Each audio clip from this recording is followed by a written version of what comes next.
అడగండి ఎక్కడ పర్మిషన్ ఏం పర్మిషన్ అడుగు వాళ్ళు అంతా వాళ్ళే అది మొత్తం బీ టీం ఎమర్జెన్సీలో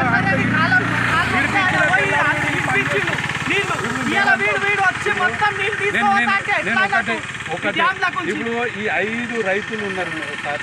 ఈ 5 రైతులకు 2 అయితే మస్తు అవుతాయి. వాళ్ళకి 2 పైపులు మస్తు అవుతాయి. వాళ్ళు 2-3 గంటలు నడిపిస్తే గిట్ట నడిచిపోతుంది.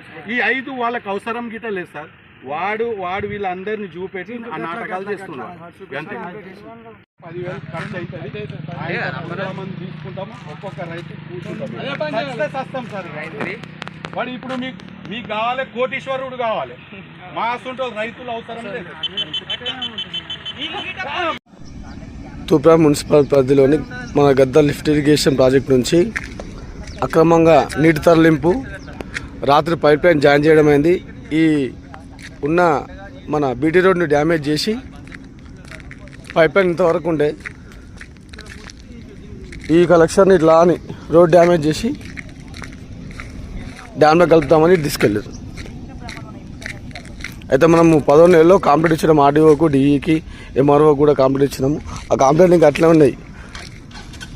మల్లారెడ్డి అనే వ్యక్తి మీద కంప్లైంట్ ఇచ్చినాము. తూప్రాన్ కిష్టాపూర్ శివార్ నుంచి కాకుండా యావపూర్ మామిడి తోటకు తీసుకుపోయే ప్రయత్నం చేస్తున్నాయి. ఈ కంప్లీట్గా మీరు చూస్తుగా ఈ డ్యామ్ రోడ్ మొత్తం డ్యామేజ్ చేసిండు. కంప్లీట్గా డ్యామేజ్ చేసి రాత్రి 12 బజల టైంలో 12 గంటల టైంలో ఈ లైన్ కలపడం అయింది. నీళ్ళు లేక పంటలు ఎండిపోతున్నాయని పైన అధికారులకు కానీ నాయకులకు కానీ మనం తెలియజేస్తే మనం నీళ్లు విడుదల చేశారు. కంప్లీట్గా నీళ్ళు మొత్తం కంప్లీట్గా వాగలా మొత్తం కంప్లీట్ అయిపోయి ఉండే, ఎండిపోయి ఉండే. పంటలకు సరిపోతలేవు, మరి మొత్తానికి నీళ్ళు అయిపోయి పంటలు ఎండిపోతాయంటే నీళ్ళు మొన్న ఇవ్వడం జరిగింది. వీడు ఇంత పెద్ద పైపులు వేసి వీళ్ళు నీళ్ళు సప్లై మరి తీసుకుపోతే ఏముంటుంది? యాపూర్ శివాల తోటకు ఇక్కడ నుంచి నీళ్ళు సప్లై ఉంది. దయచేసి అధికారులు పట్టించుకోవాలి, నాయకులు కూడా పట్టించుకొని రైతులకు మేలు చేయాలని కోరుతున్నాం.